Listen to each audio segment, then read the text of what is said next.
Pawa esonda ngosukulukala lesonto. Kuphekwa nokudokhisayo kuliwe. Wabathenga abantu wayesengenisa isabatha. Baqala babuza abafundisi. Bavulela le ncwadi. Namwaka wangibuza. Ngisafunda emanzi indoda ngalesikhathi. Ngikhona lapha ekhaya kwakuJulayi bangivulela incwadi wangibuza wahlala ukuthi akazi lutho. Angiyazi indaba yencwadi yeBhayibheli. Kodwa wabuza ukuthi uthini wena? Uthi leli langa esonta ngalo yilo yini? Ngathi mina yilo baba. Wathi ngivule incwadi, wathi uthini ngale ncwadi?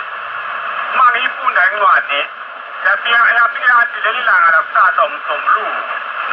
Ilanga lesikhombisa leli lanamhlanje okufanele bakukhululwe ngalo. Leli okusontwa ngalo umsombuluko ilanga okufanele bakusetshenzwe ngalo. Wayesethi uyabona awunaki. Uma uyayifunda incwadi ngabe ukwazi. Mina ngikwaze kanjani wena ufundisiwe mina ngifundisiwe. Kodwa sengikutholile lo.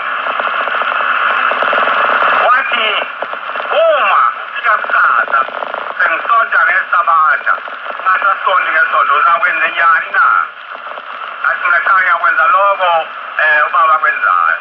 Wathi ulandela mina ngathi awulandela uNkulunkulu na? Angabe ngisaphendula. Kodwa ngathi ngiqale ngibuya esiphakameni bangasaphathwa ngesabatha. Bangasadli ukudokhisayo. Bangasasontwa ngesonto. Bathi kusontwa ngomsombuluko ngelanga lesikhombisa ngomgqibelo. Ngafika lapha ekhaya kuxatshenwe. Abafundisi bahlembe bengayifuni indaba yesabatha. Omnqayike bathi bekade bahamba. Oyekhona umfundisi yalezo zinsuku engimaziyo uMgcobo noNdimande babekhona. uNgcobo lo engalifuni isabatha. Asenza abashumana abanye bengalifuni isabatha nabakhokhela abanye bengalifuni. Besola bengasesiko-ke lokhu awenziwa ngibaba. Kade sambona ukuthi usehlubuka. Kade sambona ngoba ayethe amantombazana ahlubule uma egida. Abhinqe isitwaba. Zazingakabikho-ke kakhulu idwaba lezi nsonto ngalezo nsuku. Kwasabhinqa utubhana. Ngazo amantombazana emangaka enye maningi ayembalwa nje. Kodwa bengafuni konke lokho. Besavele sambona ukuthi useyahlubuka. Ithi-ke incwadi thina abantamo sikhuni. Abangasokanga ngenhliziyo nangendlela. Niyala njalo ukuba umoya oyingcwele ungene phakathi kwethu. Abanye abafundisi bahlubuka njengabo Ngcobo lapho. Nabanye abashumayeli bahlubuka. Bakhona umshumayeli wokosishi. Wayengena mfazi-ke nani ehlala lapha ekhaya. Umshumayeli okhuthele kakhulu. Kodwa ngalelo langa wabopha imithwalo yakhe wahamba. Ngezwa bekuseyinyanga ngapha eBiyafu. Wehlulwa isabatha. Kanti oqala babeqale basola ukuthi amantombazana ahlubulelani uma esina na. Bathi shembe useyahlubuka usethiyele emuva. Behlulwa isabatha bahlubuka. Bamalela umoya oyingcwele uba ungene ezinhliziyweni zabo. Ngolunye usuku angisazi ukuthi ubunyaka kodwa ngangisengumntwana. Nangikhona enhlangakazi. Kwakuyinkonzo yakusihlwa. Angazi yayiphethwe ngubani kubashumayeli.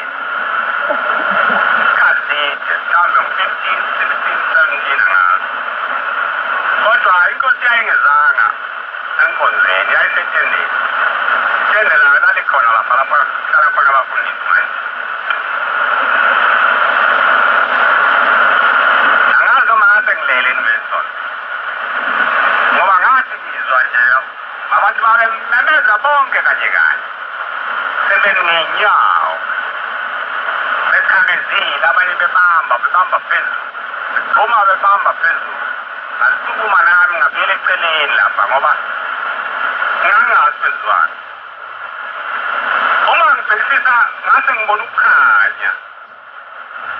Ukukhanya ungathi kuyibhola. Kuyehla kwethele phezu kwabo. Uthi uma sesisondela bese bayakubamba bephando bephezulu lokuzungeza lesempeleni bekwehla bephando bephezulu ababebhekile bengalele njengami bathi bakhona etendeni bathi baphuma khona etendeni kwayekwehlela phezu kwabo ngane lesi sikhathi ngimile lapha ngikhuluma laba bantu bezwa lokubamba lento ingabambeki ababegula lapho bavukwa izifo abanye baphila abanye bahlanza izifuba abanye babanjani yayenyamalala lento uma esekhuluma umnikazi wezinto uthi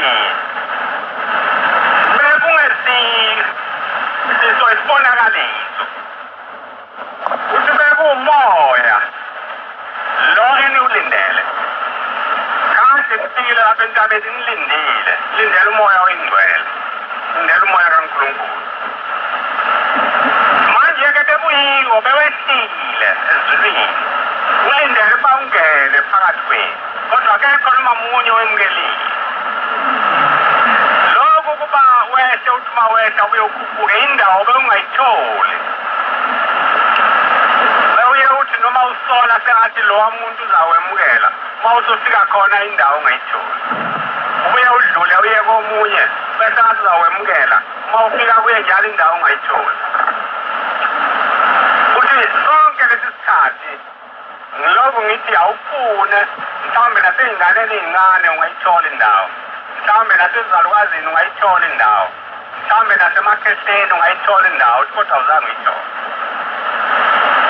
akekho umuntu owakudlayo ukudla ngalelo langa abantu bakhala njalo nasebusuku nangakusasa bavuka beyizidumo bengathi bafile ngobuhlungu benhliziyo yayinhle lento beyithanda ngizange ngizame mina ukuyibamba ngangisengumntwana kakhulu ngaleso sikhathi ngingazi ukuthi konje kwenziwani kodwa abadala abantu basebenza kakhulu ukuthi-ke babe sengcosana abantu bebaningi manje mhlawumbe babeyawulimala abanye babeyawukhwela phezu kwabanye kodwa ngayibona leyo nto uthi umpostoli ninani nentamo elikhuni niyala njalo ukuba umoya oyingcwele ungene phakathi kwenu umoya oyingcwele ngenye into eManazaretha lokho bengikubala konke enye into lezi zinto zonke nazishiya izinto ezibonwayo umoya oyingcwele awubonwa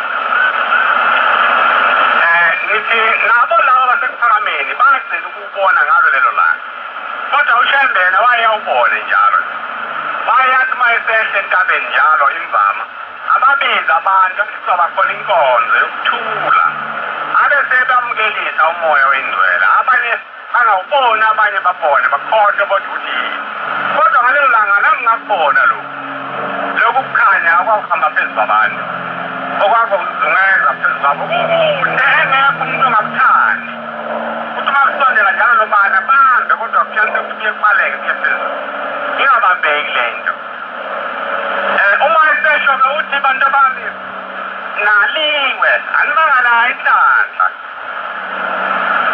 le nto yobe ivele ezulwini into ethi uma ehlele kumuntu angabe uyasenza isono into ethi uma iwile yawela phezu kwakho uphenduke ube ngomunye umuntu ungabe usenze isono